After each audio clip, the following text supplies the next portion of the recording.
नित्यानन्देश्वरसमारम्भां नित्यानन्देश्वरिमध्यमाम् अस्मदाचार्यपर्यन्तां वन्दे गुरुपरम्पराम्.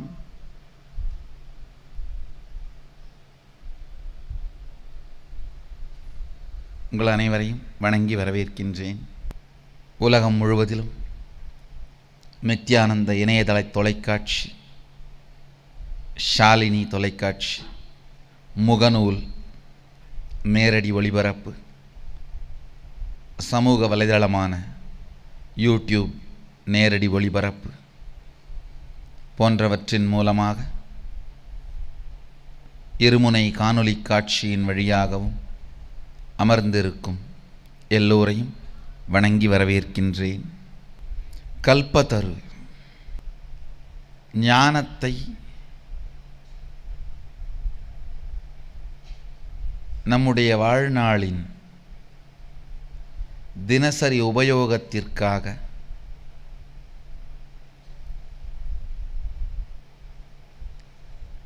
ஞான நெறியினை வெறும் நூலறிவாகவும் ஏட்டறிவாகவும் விட்டு வைக்காது நம் தினசரி வாழ்வில் பட்டறிவாய், அனுபூதியாய் மாற்றிக்கொண்டு வாழ்வதற்கான வழியான வேதாந்த சித்தாந்த ஆகமாந்தத்தின் சாரமான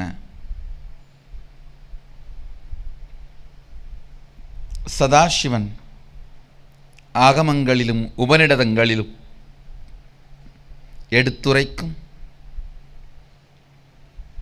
இந்த ஆழமான சத்தியங்களை வாழ்வியல் நெறியாக கல்பதரு எனும் ஞான சத்சங்கமாக தொடர்ந்து உங்களோடு பகிர்ந்து கொள்கின்றேன். ஞானம் தினசரி வாழ்க்கையில் அனுபூதியாய் மாறும் பொழுது, சாட்சி பிரமாணமாக மாறும் பொழுது, விஞ்ஞானமாய்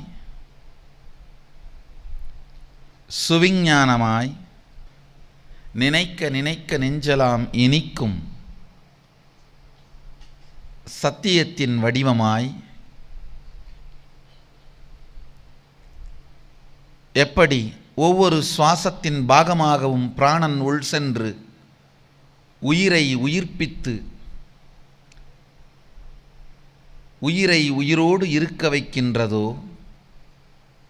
அதுபோல நம் சிந்தனையின் ஒவ்வொரு கீற்றின் வழியாகவும், எண்ண ஓட்டத்தின் ஒவ்வொரு ஊற்றின் வழியாகவும், மன ஓட்டத்தின் ஒவ்வொரு மாற்றத்தின் வழியாகவும் நமக்குள் ஊடுருவி நம் உள்ளுக்குள் ஜீவனை சிவமாக்கும், சிவத்தன்மையை ஜீவன் வெளிப்படுத்தும் சிவனாரின் அனுபூதியும் ஆனந்தமும் சக்திகளும் சாத்தியங்களும் ஜீவனுக்குள் பொங்கி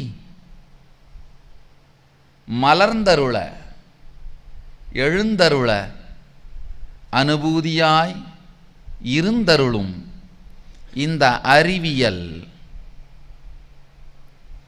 சுத்தாத்வைதம் எனும் பெயரால் சதாசிவனாலேயே அழைக்கப்பட்ட இந்த அறிவியல் நினைத்ததையெல்லாம் நிஜமாக்கவும் நினைப்பே ஒழிந்து நிறைநிலையில் நின்றிருக்கவும் சாத்தியமாக்கும் இந்த சுத்தாத்வைத சத்தியத்தின் அறிவியலைத்தான் கல்பதரு என்கின்ற தியான சத்சங்கமாக, நித்திய சத்சங்கமாக தினந்தோறும் நீங்கள் கண்டும் கேட்டும் உணர்ந்தும் அறிந்தும் வாழ்ந்தும் ரசித்து வருகின்றீர்கள், புசித்து வருகின்றீர்கள்.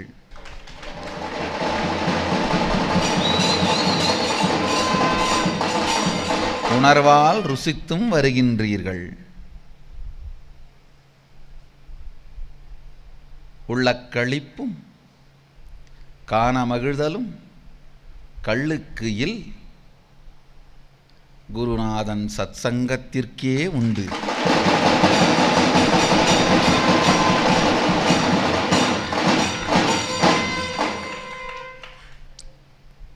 தொடர்ந்து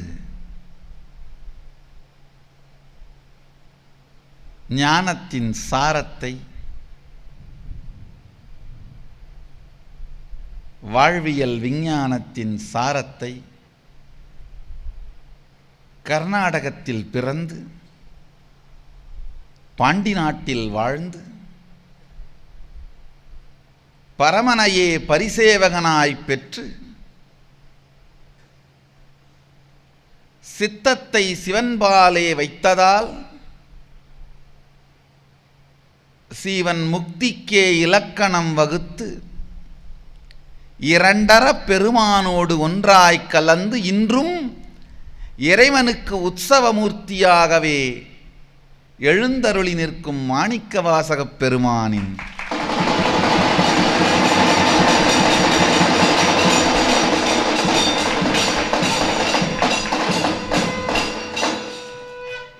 வாழ்வமுதை காண்போம்.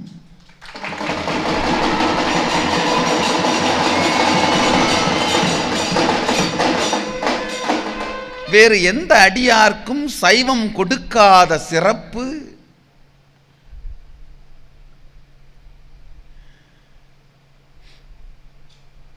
ஆதி சைவத்தின் அடிப்படையான ஒரு சத்தியம் சகல நிஷ்கள ஸ்வரூபத்தில் சதாசிவன் வீற்றிருக்க ஞான குருமார்கள் உற்சவமூர்த்தியாக, அவதார புருஷர்கள் பெருமானின் உற்சவமூர்த்தியாக இவ்வுலகிற்கு வந்து ஆலயங்களில் பார்த்தீங்கன்னா மூலவர் அசைய மாட்டார். கருவறையிலேயே எப்போதும் நிறைந்திருக்கும் திருமேனி. மிகச்சிறிய ஆலயங்களில் மட்டும்தான், மிகச்சில ஆலயங்களில் மட்டும்தான் கருவறையிலிருந்து மூலவரே உற்சவத்திற்கு வருவது வழக்கம். பெரும்பாலான ஆலயங்களில் மூலவர் கருவறையிலேயே இருப்பார். உற்சவர்தான் ஊரெல்லாம் சுற்றி மக்களுக்கு பெருநன்மை செய்வார், ஆசி அளித்து தரிசனம் தந்து பக்தியை பெருக்கி. அதேபோல சதாசிவன் மூலவரைப் போலே சகல நிஷ்கல ஸ்வரூபியாக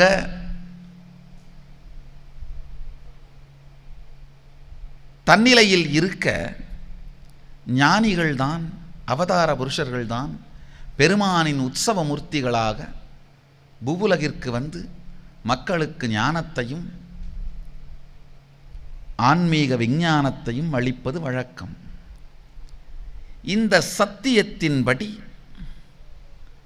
திருமேனி தாங்கி வந்த குருநாதரான மாணிக்கவாசகரையே உற்சவமூர்த்தியாக வைத்து, தனி உற்சவமூர்த்தி இல்லாமல் மாணிக்கவாசகரையே உற்சவமூர்த்தியாக வைத்து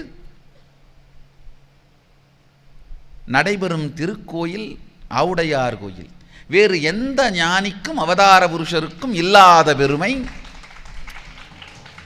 பல ஆலயங்களிலும் ஞானசம்பந்தருக்கு திருமேனி இருக்கும், சுந்தரருக்கு இருக்கும், அப்பருக்கு இருக்கும், மாணிக்கவாசகருக்கு இருக்கும். பெரும்பாலான சிவாலயங்களில் 63 கூட திருமேனிகள் இருக்கும். ஆனால் யாருடைய திருமேனியும் பெருமான் உற்சவமூர்த்திக்கு பதிலாக இருக்காது. இங்கு மாத்திரமே பெருமானுக்கு உற்சவமூர்த்தியே கிடையாது. ஆலயத்தின் ஒரே உற்சவமூர்த்தி மாணிக்கவாசக பெருமான். அவருக்கே அம்பலவாணன் நடராசனைப் போல் அலங்காரம் செய்யப்பட்டு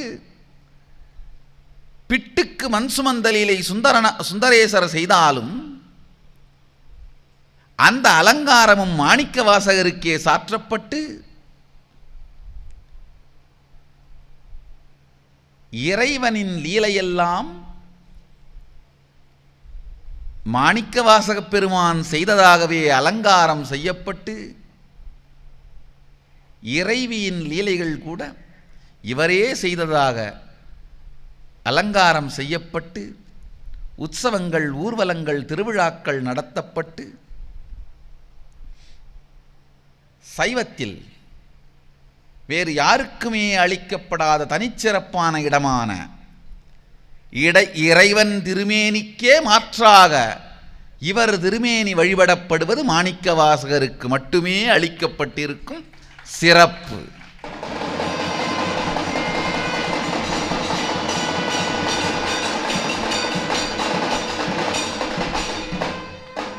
தம்பிரான் தோழனே ஆனாலும் சுந்தரமூர்த்தி நாயனாருக்கோ, தாய்ப்பால் குடித்த தனையனே ஆனாலும் ஞானசம்பந்தமூர்த்திக்கோ, வாழ்வெலாம் சைவம் பரப்பிய நாவுக்கே அரசன் என்று போற்றப்படும் வாகீசர் அப்பரே ஆனாலும் வேறு யாருக்கும் அளிக்கப்படாத தனிச்சிறப்பு இறைவன்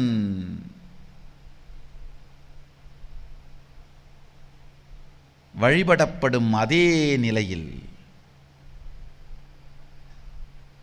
சைவத்திலே இறைவனுக்கு சமமாக நாம் யாரையும் வைப்பதில்லை. பெருமானுக்கு சமமாக வைத்து,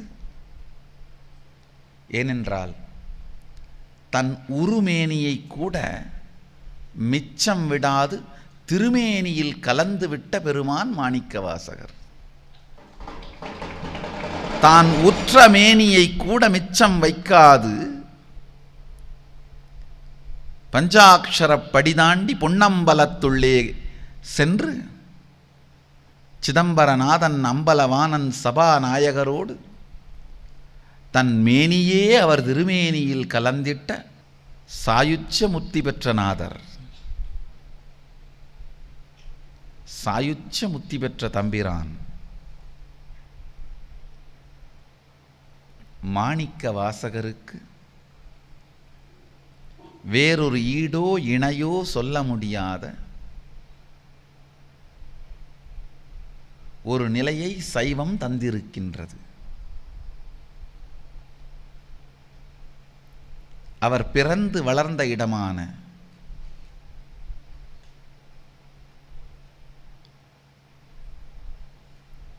பெங்களூருவில், அவர் பிறந்த இருந்த இடமான இடம் ஆதிபீடம் கொளதமடம் எனும் பெயரோடு இன்றும் விளங்குகிறது. அங்கு திருவாசகம் அருளிய மாணிக்க வாசகருக்கென்று தனி சந்நிதியும் இருக்கின்றது. அது மாத்திரமல்லாது அங்கு அவர் இங்குதான் பிறந்தார் என்கின்ற கல்வெட்டும் வரலாற்று ஆதாரங்களும் இருக்கின்றன.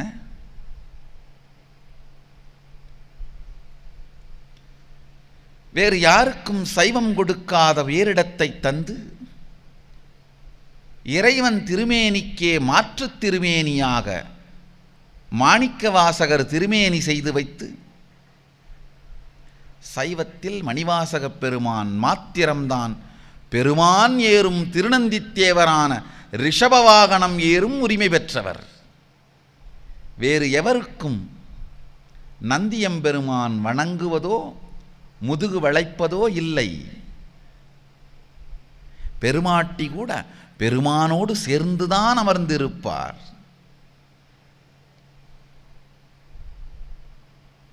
திருநந்தித்தேவரான நந்தியம்பிரான் மீதே ஊர்வலம் வந்து பெருமானுக்கு சமமாய் எல்லா மரியாதைகளும் பூஜைகளும் ஏற்று பெருமானுக்கே மறுமேனியாக சைவம் மாணிக்கவாசகப் பெருமானை வைத்திருக்கின்றது. மாணிக்கவாசகர் திருமேனி இருக்கின்ற காரணத்தால் ஆவுடையார் கோவிலில் லிங்கம் கூட கிடையாது. ஆவுடைக்கே பூஜை. அங்கு நீங்கள் காண இயலும் ஒரே திருமேனி மாணிக்கவாசகப் பெருமான் மட்டுமே. இத்துணை மகத்துவமான மாணிக்கவாசகப் பெருமானின் வாழ்வையும் வாக்கையும் நினைக்க நினைக்க நெஞ்சே உருகும். திருவாசகத்திற்கு உருகார், ஒரு வாசகத்திற்கும் உருகார் என்று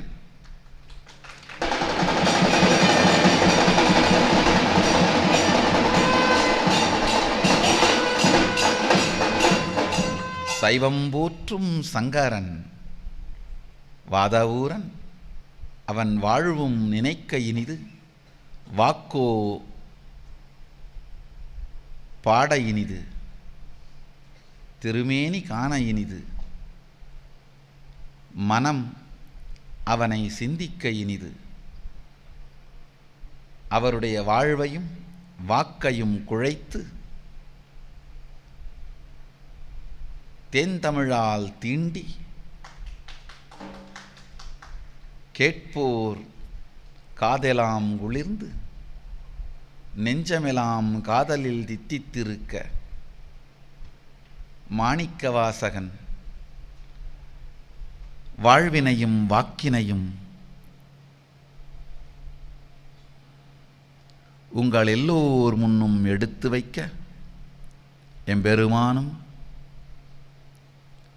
தமிழ்க்கடவுள் முருகனும் தடையெல்லாம் நீக்கிடும் கணபதியும் ஞானத்தாய் சரஸ்வதியும் தமிழன்னையும் இப்பெருநாவிலிருந்து பொங்கி எழுந்து உங்கள் உணர்வெல்லாம் நிறைந்திட நிறைக்க வைக்க வேண்டுமென்று வேண்டுகின்றேன்.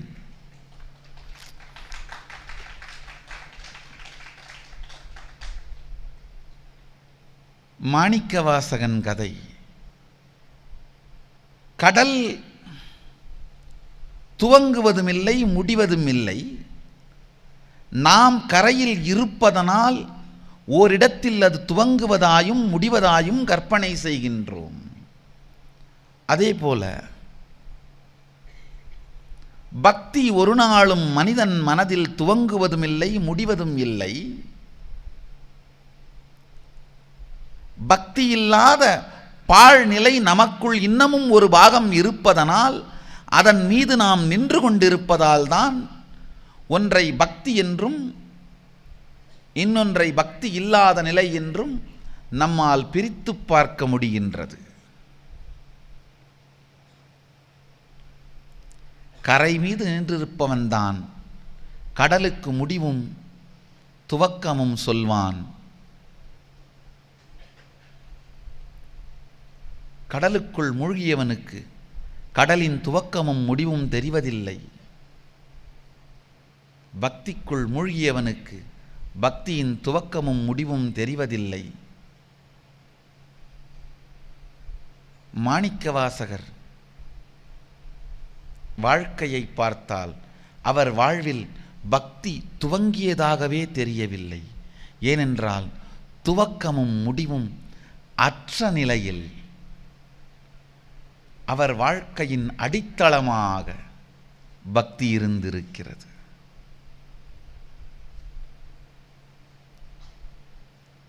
உண்மையான பக்தினா என்னன்னா, அந்த உணர்வு இல்லாத ஒரு நிலை உங்கள் வாழ்க்கையில் இருந்தது என்பதை மறைந்து விட்டிருப்பதுதான் உண்மையான பக்தி.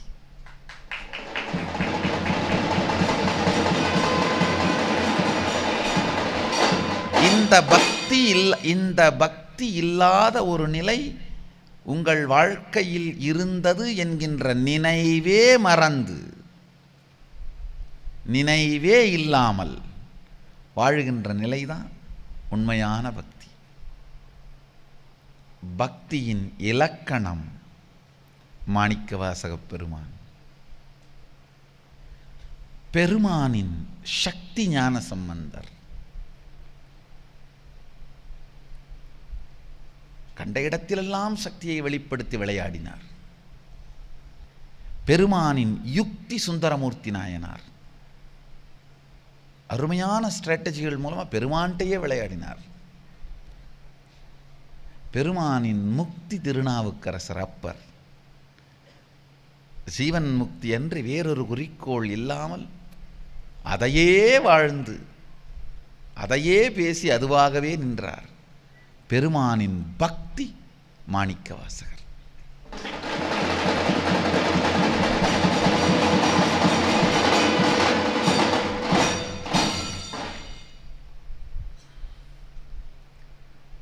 மாணிக்கவாசகரை அறிமுகப்படுத்தவே 1000 நாட்கள் வேண்டும்.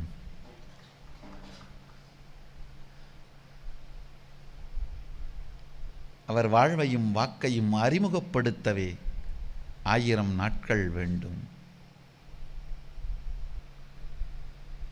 மடை திறந்த வெள்ளம் போல் மனம் திறந்த பக்தி மாணிக்கவாசகர். நினைத்ததை நிஜமாக்கும் சக்தி மட்டுமல்ல, நினைப்பே நிஜத்தில் இருக்கும் தெளிவு பக்தி. ஆழ்ந்து தெரிந்து கொள்ளுங்கள். நினைப்பு நிஜம் விட்டு விலகாத நிலை பக்தி.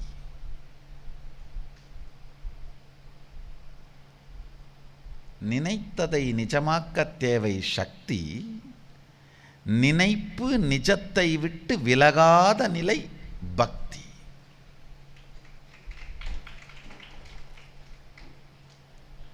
நினைப்பு நிஜத்தை விட்டு விலகாத நிலையான மாணிக்கவாசகன் மாண்பை, பக்தியை, வாழ்க்கையை, வாக்கை தொடர்ந்து சத்சங்கங்களின் மூலம் உங்களோடு பகிர்ந்து கொள்கிறேன். அவர் வாழ்க்கையை தெரிந்து கொள்ள தொடர்ந்து தினந்தோறும் நித்திய சத்சங்கத்திற்கு வாருங்கள். நித்திய சத்சங்கத்தின் மூலம் இணைந்திருங்கள். நீங்கள் எல்லோரும் நித்யானந்த நிலையில் நிறைந்து நித்யானந்தத்தில் மலர்ந்து நித்யானந்தமாகிட ஆசீர்வதித்து முடிக்கின்றேன். நன்றி. ஆனந்தமாக இருங்கள்.